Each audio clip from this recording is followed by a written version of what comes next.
You are listening to NFL Picks versus the Spread here on the Lock Betting Podcast. This is a cab-free episode.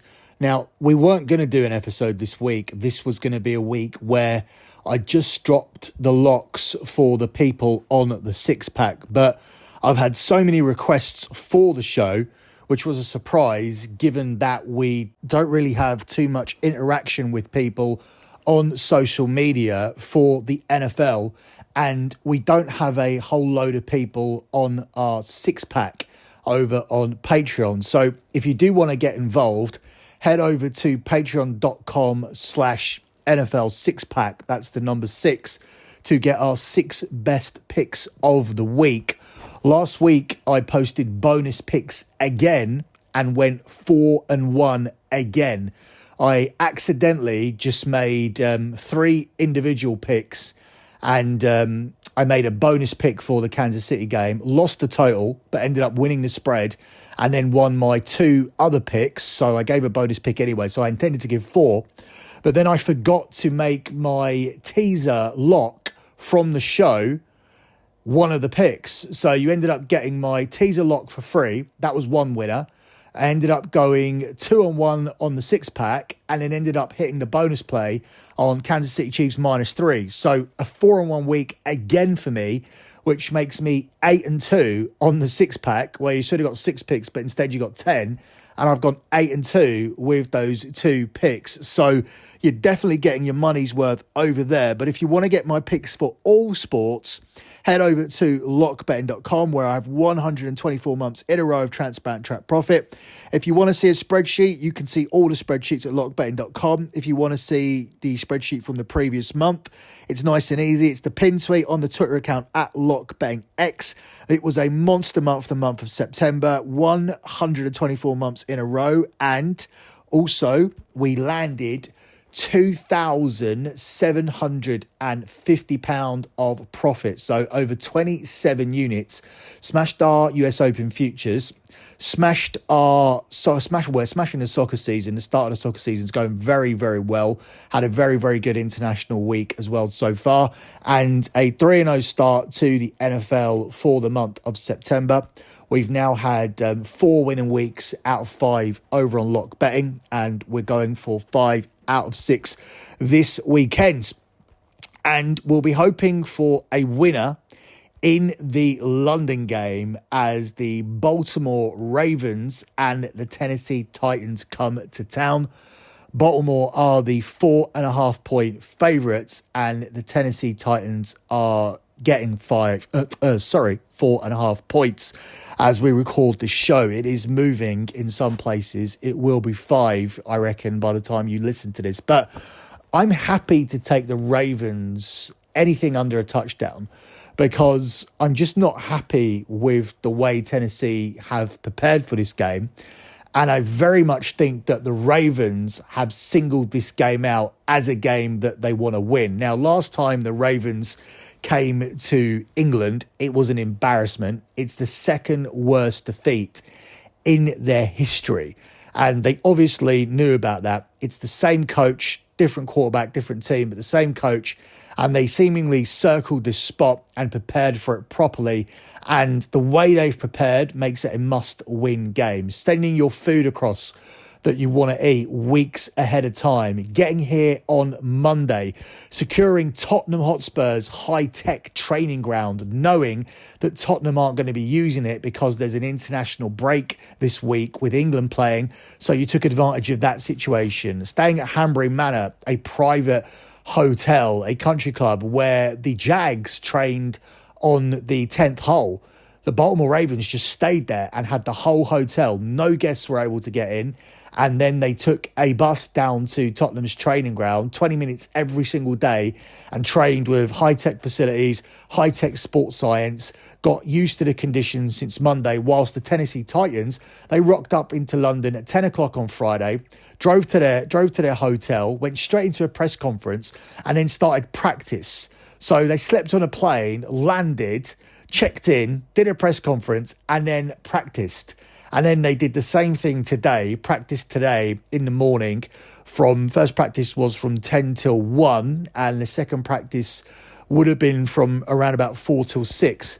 That's not enough to win this game, going up against a team who are fully prepared and are fully determined to win in this spot. I don't need to look at the historical data, don't need to look at the matchups, don't need to look at the injury reports. I know in the NFL that a team that prepares that way, who are fully engaged with winning this game against a team who have just arrived on Friday, that's going to be a significant disadvantage. It was a disadvantage for the Bills last week going up against the Jags. It took them 2 quarters to start actually playing, and it'll be a disadvantage for the Tennessee Titans as well, who aren't exactly thriving in the key positions. Tannehill's not having a great year. Derrick Henry's not having a great year. The only reason to play Tennessee is because we are gamblers and we know Mike Vrabel's trend as an underdog and as someone who can cover spreads.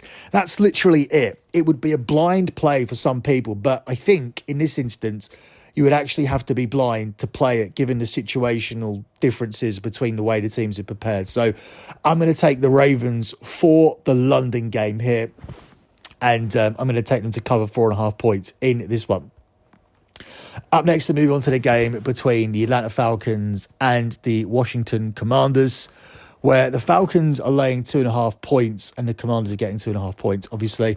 I'm not going to keep saying that. I'm just going to tell you what the spread is. That would be a lot easier to do. This is why I don't host the show. I'm better at hosting the soccer stuff than the football stuff. And football really, for me, needs to be a back and forth conversation. So I'm going to try and speed through this as quickly as I can. As I said, I'm doing this show because a lot of people asked for it. Due to circumstances, this was going to be a week off. But I've decided to do the show as best as I can. This is a very difficult game to call because Washington are coming in off extra rest. They massively underperformed this week, and at some point the Falcons' luck is going to run out, particularly at home, as I do think this Ritter record is going to go very soon, and I want to be on the right end of it, but I just don't know if Washington are the team coming off that loss against Chicago, where they made Chicago look like an elite offense. Ritter has not lost in 5 home starts, and he comes off what was probably his best game of the season. He does not frighten opposing secondaries, but the Commanders could be intimidated by anyone. Against a relatively soft schedule, they permit more yards per pass than all but 3 squads in the league. So I don't think this is the spot to go against the Falcons. It is coming, but I just don't think it's here. You have all the ingredients here to take the Commanders. They played very badly last time out. They're better than that. They're getting extra rest. Falcons are lucky, but I still just don't have it in me to do it. So I'm going to take the Falcons. Up next, we look at the Vikings laying 2.5 points on the road against Chicago. Are Chicago back? Are Chicago going to improve? Or are they going to let their fans down again, just as they've finally raised expectation? I'm probably going to go with the latter because that has historically been the safest way to bet Chicago over the last 10 years. Minnesota's record is almost the opposite of last year. They are now losing all of the one-score games that they were winning last season. So I think there will be some normalization with their record. The only concern I have is the fact that Jefferson is out. But I do think Kirk Cousins is talented enough to figure out a plan B without Jefferson. And Chicago's recent win shouldn't really obscure the fact that it dropped the previous 14 games prior to that. And in order for Minnesota to get them back on the losing trail, they only need to cover under a field goal here. So I'll take them to do that. I'll take Minnesota minus 2.5. Up next, we look at the game here between the Bengals and the Seahawks, where the Bengals are minus 2.5 point favourites. I like the Bengals here. I've seen what I needed to see from Joe Burrow to start backing him again. I wanted to see him moving around properly. I wanted to see him making throws. I wanted to see him improve his numbers. And albeit it happened against the Arizona Cardinals, it doesn't matter what team it was against. You just needed to see that Joe Burrow's mobile. And if he's got mobility, we know what Joe Burrow can do. This is one of the top 5 quarterbacks in the league.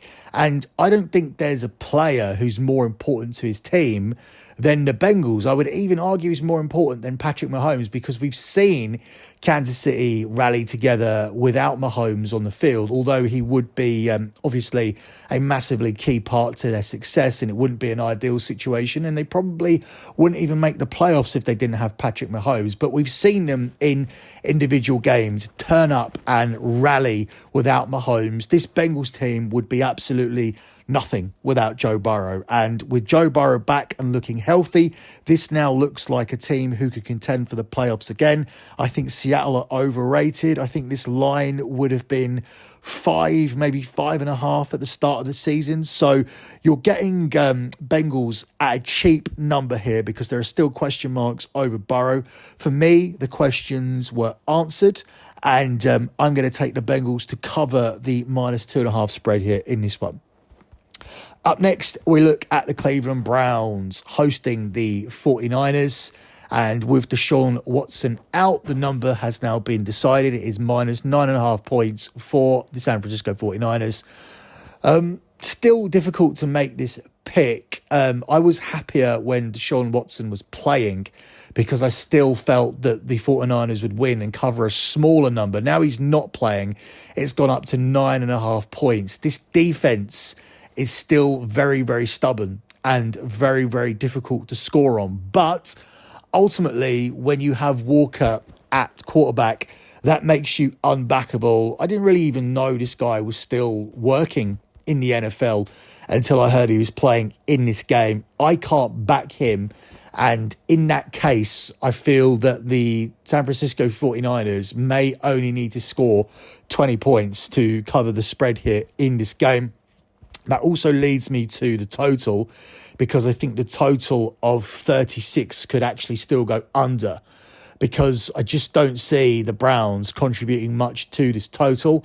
And with this defense, it's difficult for me to actually see the 49ers scoring over 20 points. So even though it is a very, very low total, I still think this will go under 36 points. But my play here for the side is going to be on the 49ers. Up next, we look at a game here between Houston and the New Orleans Saints, where Houston are getting 1.5 points. I think this is a good spot to take Houston and a good spot to fade the Saints. Houston were very unlucky to lose last week. Saints got that massive blowout win against the Patriots, who look awful. And this is where you take the Houston Texans, because the New Orleans Saints will now be overrated and the Texans will be desperate to get the win back. This, for me, is just a situational spot where you don't take the team who looked amazing and scored a lot of points the week before. That's worked for us so far this season. We did not take the Dolphins traveling to the Buffalo Bills, and therefore I don't want to take the New Orleans Saints here either. I think these two teams are equal, and I like Houston to win it on their own turf. The Saints were dominant last week, but the offense only managed 4.3 yards per play while getting 6 points on 2 negative yardage drives, which kind of tells you how bad the Patriots were last weekend. Just 2 of their 12 drives went longer than 50 yards, and 6 others didn't gain 10 yards. The Saints defense has faced a lot of limited offenses, and now they get a Texans attack that's 16 yards per pass and a quarterback that hasn't thrown a pick in 5 starts. Now, I do think he'll throw one in this game, or at least I do think he'll throw one in the next 2 games, but I don't think that's going to make a difference in the results. The Texans are getting healthier on the O-line and in the secondary, and they have a clear coaching advantage in the game. I think the Saints and the Texans, there's nothing really between them here. So for me, this is a situational spot. A team who should have won last week and didn't, coming home against a team who are playing back-to-back road games and are overrated off the back of last week's win. I'm going to take the Houston Texans to win here and to cover that plus 1.5 point spread. Up next, we'll look at the game here between the Jags and the Colts, where the line has now moved to 4 points. This was a huge look-ahead spot for me, where I like the Colts getting 5 points. This is simply because the Jags have been in London for 2 weeks, and this is going to be a very, very difficult spot for them. Now, we all know, if we've been betting football long enough, that Jacksonville own the Colts in this spot in Jacksonville. But this is a very unique situation where a team have stayed in London for 2 weeks. Now, usually teams opt for a bye, but previously the 10 teams that haven't had a bye week after playing in London, all 10 of them have been trailing or level going into the fourth quarter. So that is a huge hangover statistic. And if the Colts come into the fourth quarter ahead or level with the Jags, that puts us in a very, very good position to cover the spread. I'm simply betting on the hangover, and I'm taking that over the historical data that the Colts always play badly in Jacksonville, and I'll still take the 4 points with the Colts here in this one. Up next, we got the Miami Dolphins against the Panthers, where Miami are laying 14 points. Eventually, the Panthers are going to cover a game, and perhaps it could be this one because Miami have a much more important game to look ahead to next week. Last week, they did take their foot off the gas against the Giants when they were comfortably ahead, but they still ended up covering. It's very, very difficult for me to take the Panthers here. I know they're going to cover soon, even though they've looked horrible so far this season, but I'm just not sure if I can even take them getting 14 points against Miami here in this one. Up next, we look at the game here between the Raiders and the Patriots, where the Patriots are getting 3 points. They were getting 3.5 at the start of the week. You're probably asking yourself, who the fuck would back the Patriots? The Bill Belichick trends are now completely dead. He came off a record loss by getting his ass handed to him again last week at home in front of their own supporters against the Saints. So this should really be an automatic spot on the Raiders. But this is where you bet the Patriots again, because this is the NFL.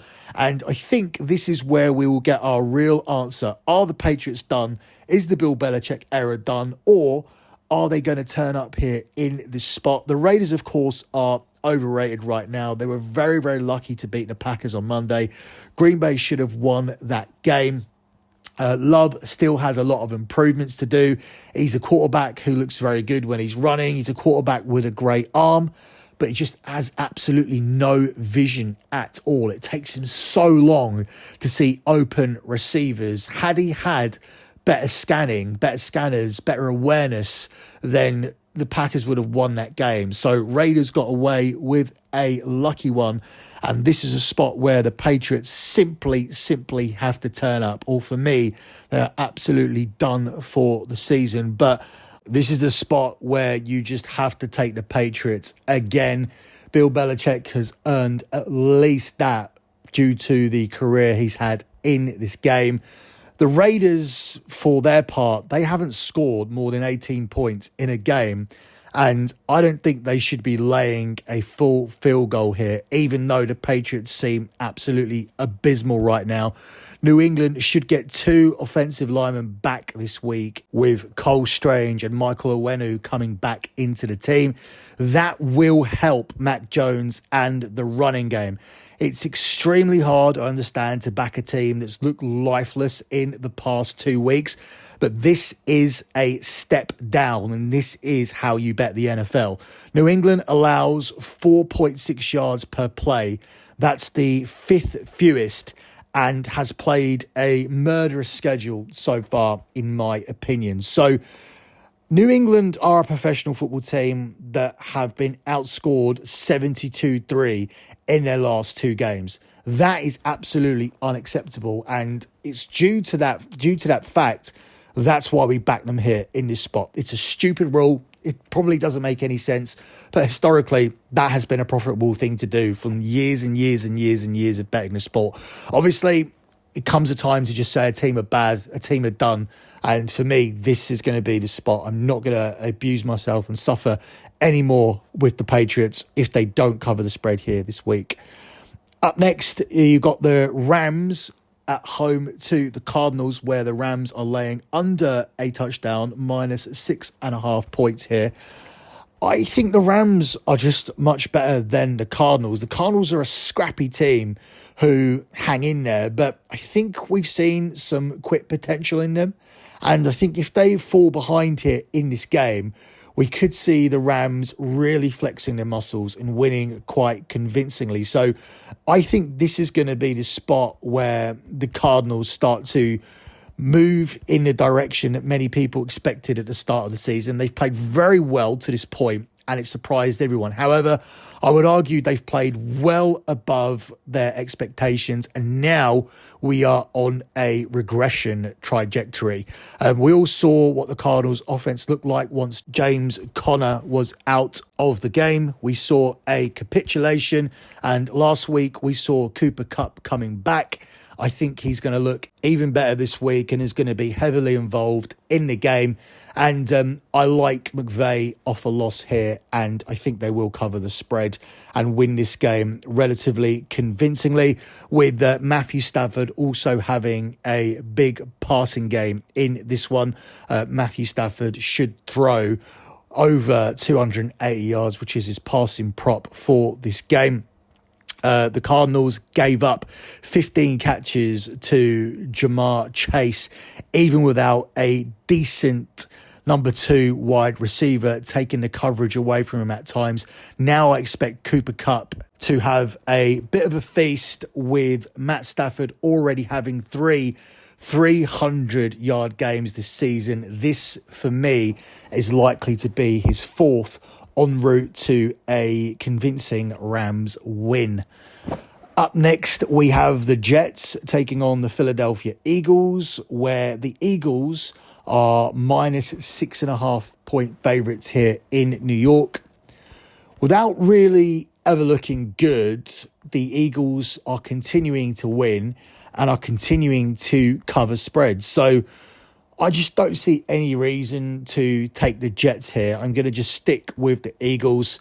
They seem to just be getting it done, just as the Jets started to show signs of life with a narrow loss to the Chiefs and a win at Denver.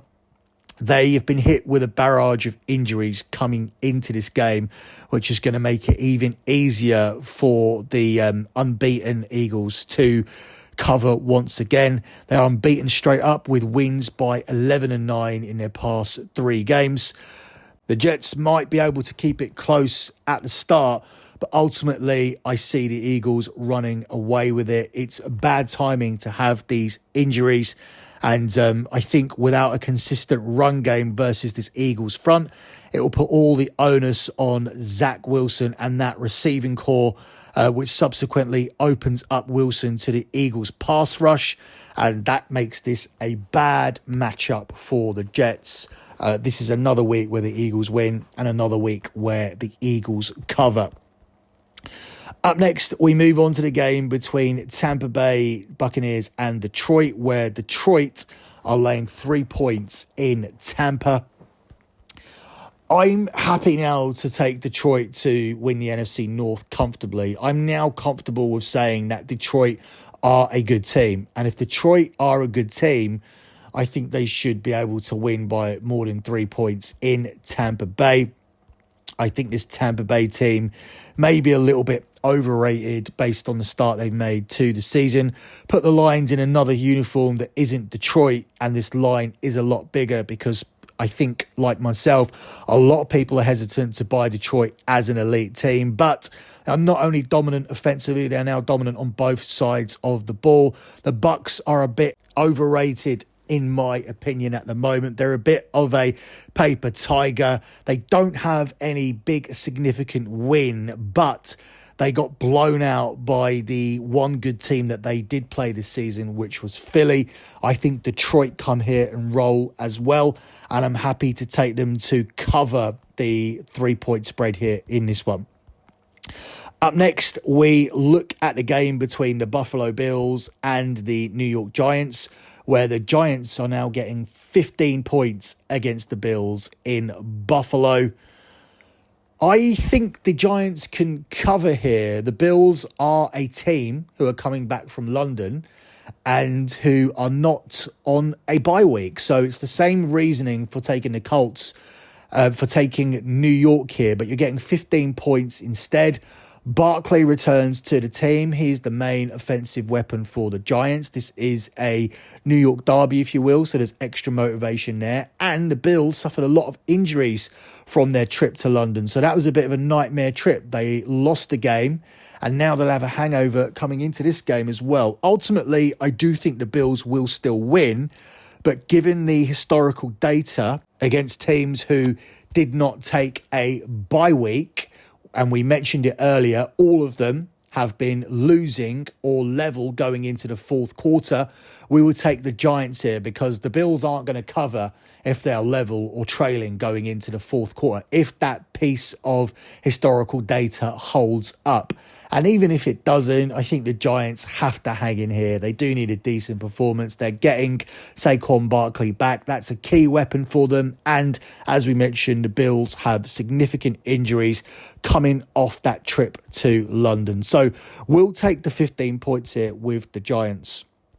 The final game we cover here is the Chargers versus the Dallas Cowboys, where the Cowboys are now 1.5 point favourites. This was 2.5 earlier on in the week.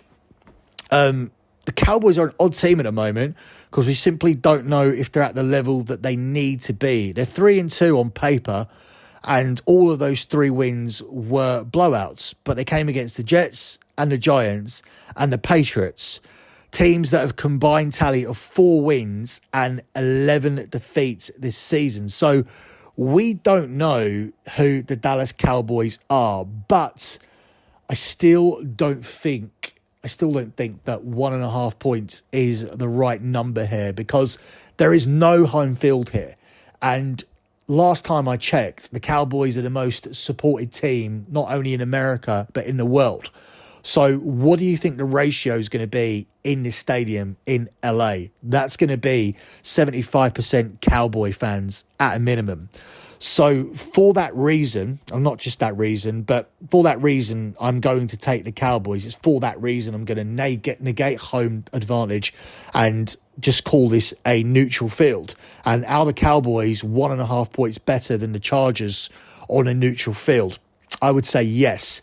And the loss last week, it was bad, but I think it's fair to say they got routed not only by the best team in the NFC, this could be the best team in the NFL. Dan Quinn is still, in my opinion, one of the best defensive coordinators in football, and he will know how to defend against this offense. I expect a bounce-back performance from the Dallas defense, even with Austin Eckler back for the Chargers. The offense should have a good game as well against a struggling Chargers defense, especially if they get into the lead, because that means they'll be able to unleash the pass rush on Justin Herbert. The Cowboys should find a way to win here and cover with the crowd fully behind them here in LA. This is going to be like a home game. The Cowboys also had an extra day to recover from their national embarrassment at the hands of the 49ers. And this should really be a bounce back opportunity for Dak Prescott, as the Chargers are giving up 300 yards passing on average every week. So we're going to take the Dallas Cowboys to bounce back here and to cover the minus 1.5 spread. That's it for me and this edition of the NFL show. If you are on the six-pack, if you're on a $15 tier, there'll be no bonus audio this week. I will just be posting my lock, and Cav will be posting his lock, and we'll both be posting our six-pack picks for those on the higher tier tomorrow. I'll be doing that earlier than usual because I will be going to the London game in the morning. That's it for me. Good luck with all of your bets as always, guys, and thanks for listening.